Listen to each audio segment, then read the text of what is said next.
Hyper loop ایک جدید transportation technology ہے جس کا تصور سب سے پہلے ایلون مسک نے 2013 میں پیش کیا تھا۔ یہ ایک ایسی تیز رفتار نظام ہے جو مسافروں یا سامان کو ایک مقام سے دوسرے مقام تک تقریباً 1200 کلومیٹر فی گھنٹہ کی رفتار سے منتقل کر سکتا ہے۔ یہ روایتی ریل گاڑیوں، ہوائی جہازوں اور حتیٰ کہ تیز رفتار بلٹ ٹرینوں سے بھی کئی گنا تیز ہے۔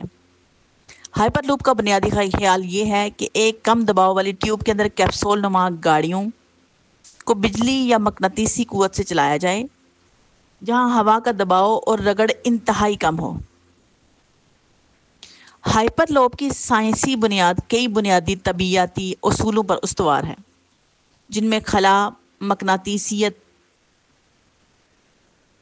ایرودائنامکس اور توانائی کی منتقلی شامل ہیں۔ ہائپر لوپ کا سب سے اہم جزو اس کی ٹیوب ہے، جو تقریباً خلا کے قریب حالات پیدا کرتی ہے۔ زمین پر عام حالات میں ہوا کا دباؤ 101 کلو پاسکل ہوتا ہے،